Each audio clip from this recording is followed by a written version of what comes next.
India থেকে আমদানি না করলে পেঁয়াজ নাকি 1000 টাকা হবে। আগে শুনেছিলেন না আমরা যখন ভারতীয় পণ্য বয়কট করেছিলাম?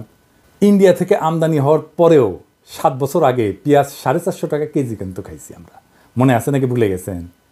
ভারত ছাড়াই পেঁয়াজ খাচ্ছি এখন 35 টাকায়, ভারত ছাড়া আলু খাচ্ছি 16 টাকায়, ভারত ছাড়া টমেটো খাচ্ছি 15 টাকায়। বিগত 10 বছরের মধ্যে এত কম দাম কখনো জিনিসপত্রের ছিল না, কিন্তু ভারত থেকে আনলে 3 গুণ হয়। এর প্রমাণ হচ্ছে বিগত 10 বছরের মূল্য। এই রমজানে জিনিসপত্রের দাম বাড়ছে, বাড়েনি, কমছে। সয়াবিনের দাম কমতেছে, দেখেছেন? এই রমজানে ইলেকট্রিসিটি যায় না, দেখেছেন এরকম? আর খালি শুনিচ্ছেন না দেশে নাকি আইন শৃঙ্খলার অবনতি হচ্ছে, কিন্তু বাস্তবতা কি তাই? নাকি আমরা এতদিন চুপ ছিলাম বলে অন্যায়গুলো চোখে পড়েনি? শেখ হাসিনার শাসনে মানুষকে এতটাই ভীত করে রাখা হয়েছিল যে কেউ মুখ খুলতে সাহস পেত না, মনে হয়তো সব ঠিক আছে, কারণ আমাদের ভয় দেখায় রাখা হয়েছিল। আজ একটা মেয়ের অরুণা নিয়ে কটূক্তি করা দেশ জুড়ে আলোড়ন হয়েছে। কেন? কারণ মানুষ এখন আর ভয় পায় না।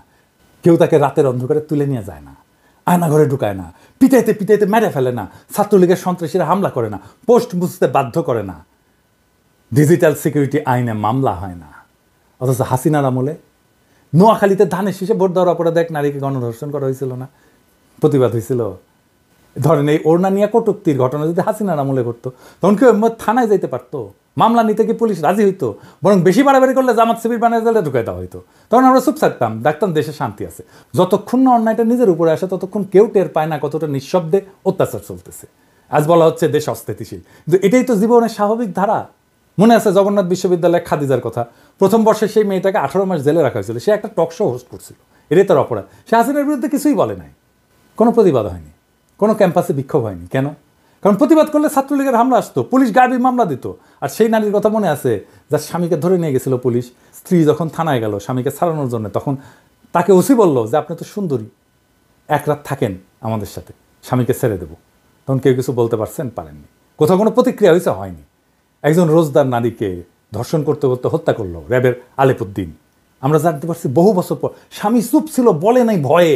যদি তাকে গুম করে ফেলা হয় তখন দেশে কোনো গণ্ডগোল হয়নি, কোনো বিচার হয়নি। তাই কি তখন দেশ ভালো ছিল?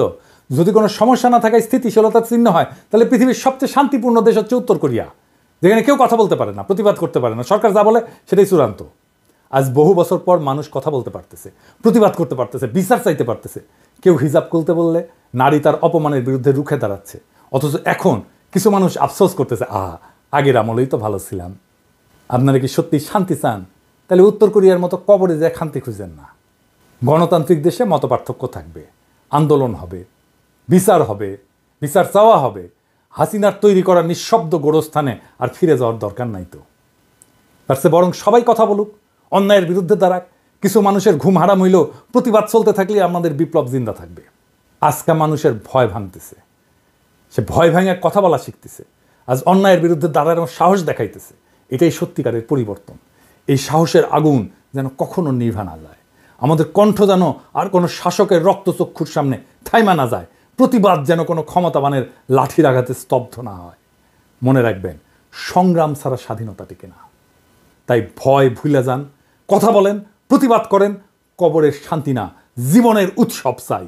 ইনকিলাব জিন্দাবাদ।